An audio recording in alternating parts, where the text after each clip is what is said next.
confident black businesswoman steps into a high-end bank expecting a simple transaction, but a rude teller assumes she doesn't belong and publicly humiliates her. What happens when she calmly reveals who she really is? Let us know in the comments section below. Jasmine Carter stepped into the bank, her heels clicking against the polished marble floor. The air smelled of fresh ink and money. Old bills exchanged for new ones, transactions completed in hushed tones. She barely noticed the glances from customers seated in the plush waiting area, nor the subtle shift in posture from some of the tellers as they took her in. She was here for business, nothing more. With confidence, she strode toward the teller counter, clutching her leather folder. She was dressed in a navy blue blazer, perfectly tailored to her curves, and a pair of cream-colored trousers that spoke of effortless sophistication. Her natural curls were pinned back in an elegant updo, a look that exuded professionalism. She had worked too hard, fought through too many closed doors to let anyone in this bank make her feel small. But it was clear the moment her eyes met Karen Whitman's that this wasn't going to be an ordinary visit. Karen, a middle-aged woman with perfectly highlighted blonde hair and a tight, disapproving frown, glanced at Jasmine with a look that barely hid her disdain. She adjusted the pearl necklace around her throat, shifting uncomfortably in her seat. "Can I help you?" Karen's voice was clipped, cool, uninterested. Jasmine kept her expression neutral. "Yes, I need to make a wire transfer, a rather large one. I also need to check on some account details for my business holdings." Karen's eyes flicked over Jasmine's attire once more, and for a moment there was hesitation, doubt. "What business?" Karen asked, her tone sharp. Jasmine raised an eyebrow at the condescension. "Carter Enterprises." The name should have meant something, at least to a teller who had been working in the banking industry for as long as Karen had. But if it did, Karen didn't acknowledge it. Instead, she let out a sharp, dismissive laugh. "You own a business?" Karen's lips curled slightly, as if Jasmine had just told her a joke she wasn't supposed to laugh at. "That's interesting." The woman's condescension wasn't lost on Jasmine. She had encountered these interactions before. The assumptions. The underlying question, "Are you sure you belong here?" But today, she didn't have the patience for it. "Yes, I do," Jasmine replied evenly. "And I'd like to process this transfer as soon as possible." Karen sighed dramatically, tapping her manicured nails against the keyboard. "Well, we have procedures in place for large transfers.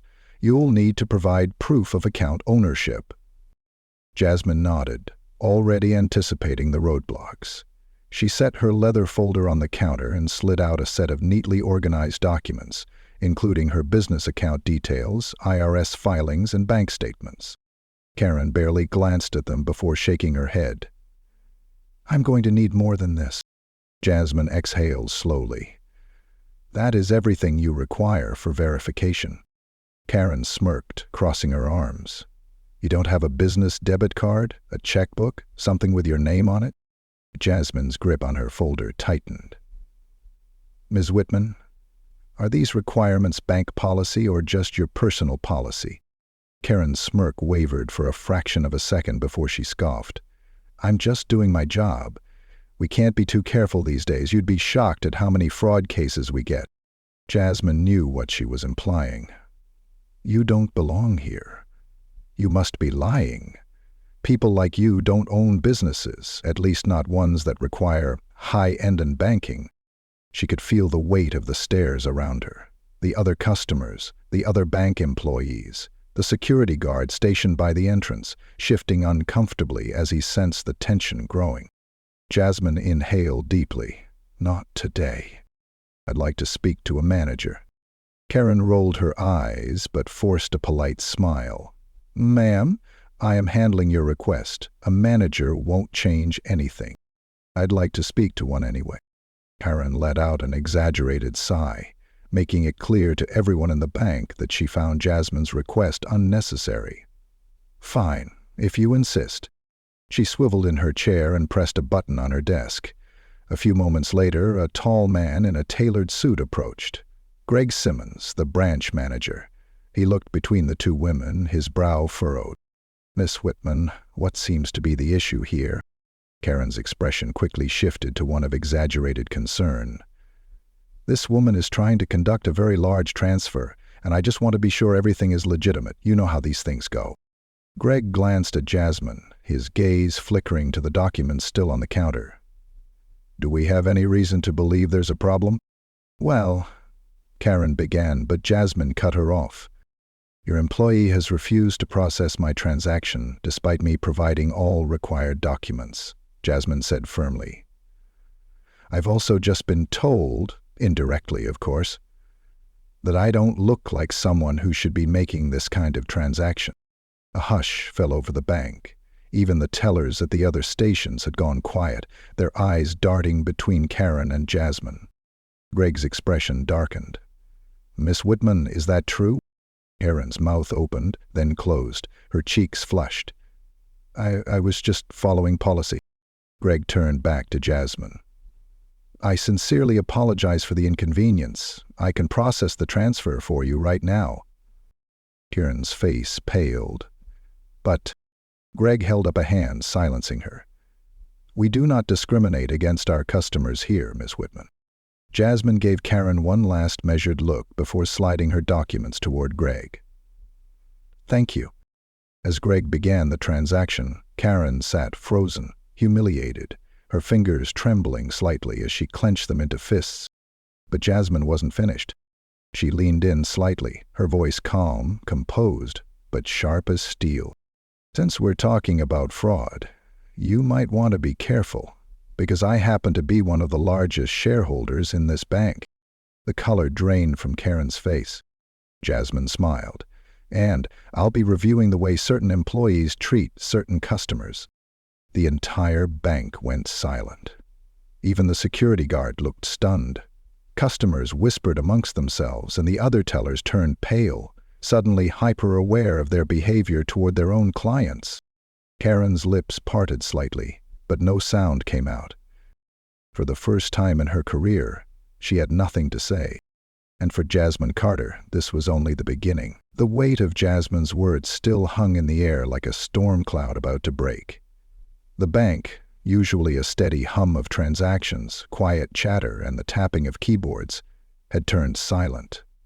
Every customer, every employee, even the security guard by the door, was now staring at the scene unfolding before them. Karen's fingers twitched, her expression frozen somewhere between disbelief and sheer panic. "You're a shareholder?" Jasmine's calm smile didn't waver. A major shareholder. She reached into her leather folder again, this time pulling out a neatly printed document. A financial report detailing stock ownership. She slid it across the counter toward Greg, the branch manager, never once breaking eye contact with Karen. "This should clear up any concerns about my legitimacy." Greg picked up the paper, his eyes scanning the numbers. His expression shifted from professional curiosity to outright alarm. Jasmine Carter wasn't just a regular account holder. She owned more stock in this bank than anyone else in the room, including himself. Karen must have noticed his reaction because she let out a nervous, breathy laugh, the kind people made when they were in deep trouble and had no idea how to escape. "I didn't know. I mean, there was no way for me to—" Jasmine tilted her head slightly. "No way for you to what?" Karen swallowed hard. To know who you were." Jasmine's expression didn't change, but her voice dropped just enough to sharpen the edges of her words. "And that's the problem, isn't it?" Karen blinked rapidly, her carefully applied mascara now smudging as beads of sweat formed along her hairline. "I didn't mean—" Jasmine continued, unbothered by the woman's stammering. "You took one look at me and assumed I didn't belong. You assumed I was some nobody trying to commit fraud in a bank that I partially own. You assumed I wasn't important enough to be taken seriously." The hush in the bank deepened. Customers, some of whom had been silently witnessing the whole ordeal, were now murmuring among themselves. A few black customers exchanged knowing glances, nodding subtly as if they'd experienced something like this before. Greg, the manager, cleared his throat, visibly shaken. "Miss Carter, please accept my sincerest apologies. I assure you, this is not how we treat our clients." Jasmine raised an eyebrow. "Isn't it?" Greg hesitated. Jasmine let the silence stretch. "Tell me, how often does something like this happen in your branch?" Greg's jaw tensed. He hesitated before settling for, "We strive to provide excellent service to all of our customers." Jasmine tapped her nails against the counter. "Do you?" A heavy silence followed. Then, from the back of the line, a voice rang out. "This isn't the first time," an older black man in a crisp gray suit said. All heads turned toward him. The man stepped forward, adjusting the lapels of his blazer. He looked around the bank, scanning the faces of the employees. "I've banked here for over a decade, and I can't count how many times I've been treated like a criminal just for wanting access to my own money." A black woman in a burgundy dress nodded. "Same here. I have a 6-figure salary, but every time I come in, they question my deposits." Another customer, a younger black man in jeans and a leather jacket, scoffed. "They always take forever to process my transactions, like they're waiting for me to screw up." But the other customers, he gestured toward the white patrons in the bank, they walk right up, no questions asked. Karen's face was rapidly losing color. Jasmine, still composed, turned back to the manager. "It looks like I'm not the only one who's had an issue here." Greg's forehead glistened with sweat. His position was delicate. If he admitted fault, he would have to acknowledge the problem within his branch. But if he denied it, Jasmine had power now. "We take these concerns very seriously," Greg said carefully, "and I promise we'll be reviewing all employee conduct immediately." He shot a pointed look at Karen. Karen's breathing had grown shallow. She must have realized what was coming. "Miss Carter," Karen's voice was almost a whisper now. I made a mistake." Jasmine studied her for a long moment. "You didn't make a mistake." Her voice was cool, precise. "You made a choice." The weight of that truth settled heavily over Karen's shoulders. Then, in a quiet but firm voice, Jasmine said the words that would seal Karen's fate. "I want her fired." A collective gasp rippled through the bank. Karen's mouth fell open. "What?" Jasmine didn't flinch. "She's proven she's incapable of treating customers fairly. You said you'd be reviewing employee conduct? Start with her." Greg's Adam's apple bobbed as he swallowed hard. "Miss Carter, I understand your frustration, and—" "This isn't frustration," Jasmine interrupted smoothly. "This is accountability." The older black man from before let out a low hum of approval. "It's about time." The tension in the bank became almost suffocating. Employees were still frozen in place, watching everything unfold, knowing that this moment would change everything in their workplace. Karen let out a soft, desperate laugh. "Wait, you can't be serious." Jasmine's expression remained unchanged. "Oh, I'm very serious." Karen turned to Greg, her voice rising in panic. You're not actually going to do this, are you? I've been working here for years. This was just a misunderstanding." Greg hesitated. "Karen?" Karen clutched the edge of the counter, her knuckles white.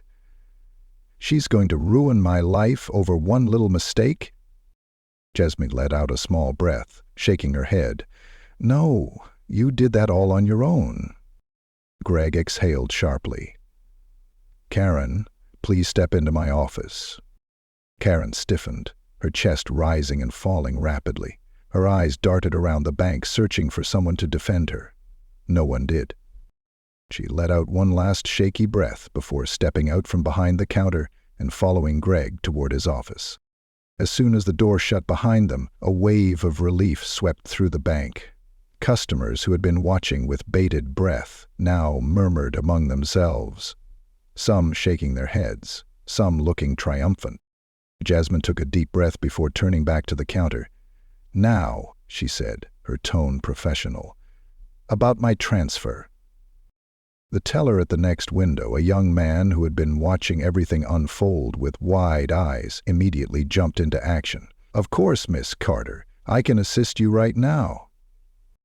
The moment Karen left, everything in the bank changed. Employees worked faster, customers were treated with new levels of attentiveness. It was as if a rotting weight had been lifted from the air.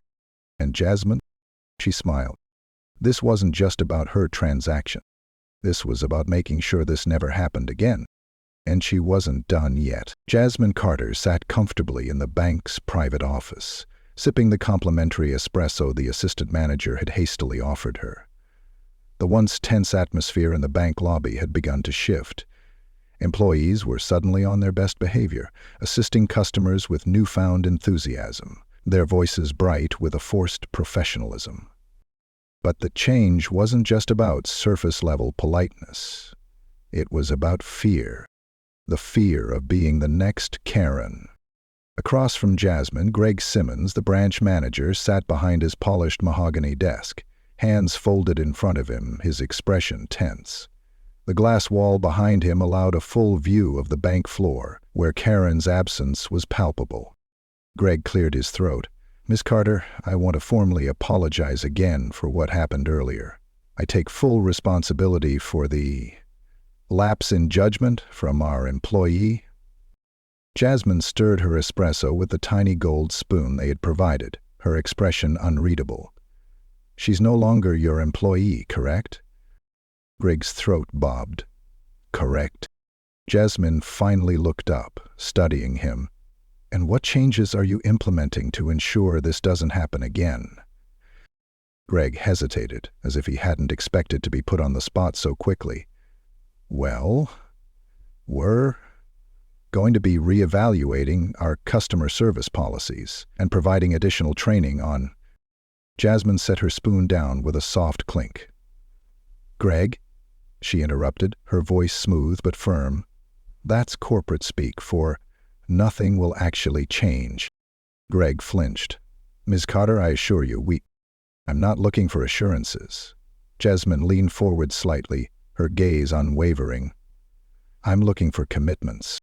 Greg exhaled, clearly realizing he couldn't win this conversation with vague platitudes. "What do you suggest?" Jasmine smiled faintly. "Since you're asking, I'd like a meeting with the regional director of this bank within the next week." Greg's face paled slightly. That's quite a request." It is," Jasmine nodded. "And as one of your largest shareholders, I think it's a reasonable one." Greg swallowed again, feeling the weight of those words settle over him. He had spent years answering to the higher-ups, but never had he felt so exposed in front of a customer, or in this case a woman who had the power to shake the very foundation of his career. "I'll arrange it," he finally said, his voice tight. Jasmine nodded, satisfied. "Good." She stood, smoothing out the front of her blazer. "I'll expect an email by the end of the day with the details." Greg rose quickly, moving to shake her hand. "Of course, Miss Carter." She didn't immediately take his hand. Instead, she held his gaze for a long moment, letting the silence stretch, letting him feel the weight of what just happened. Then, finally, she shook his hand, firm, unwavering, unapologetic. Greg exhaled as she left the office, knowing deep down that today had been more than just an unfortunate incident. It had been a reckoning. As Jasmine stepped back into the main banking area, the shift in energy was palpable. The black customers who had spoken up earlier now watched her with a quiet sense of victory. A woman in a burgundy dress gave her a small nod of approval. The older gentleman in the gray suit clapped her on the shoulder. "You did more in 20 minutes than I've been trying to do for 20 years in this bank," he murmured. Jasmine gave him a knowing look. "It's about time." As she walked toward the exit, the security guard, who had been silent through the whole ordeal, suddenly spoke up. "Miss Carter?" She turned. The guard, a heavy-set man in his late 40s, gave her a sheepish yet appreciative smile. Respect. Jasmine nodded once before stepping outside into the fresh air. She took a deep breath. The battle wasn't over. It never really was. But today she had drawn a line in the sand, and the bank felt it, 1 week later. Jasmine sat in a sleek conference room on the 30th floor of the bank's corporate headquarters. The city skyline stretched out behind her, sunlight glinting off skyscrapers. Across from her sat Robert Langford, the regional director. A serious-looking man in his mid-50s, he had the air of someone who had spent his life dodging accountability. But today, he had nowhere to hide. Jasmine placed a thick manila folder onto the table between them. "This is a compiled report of discrimination complaints from your customers over the past 5 years. Robert hesitated before picking up the folder. He flipped through the pages, his frown deepening. "This," he exhaled.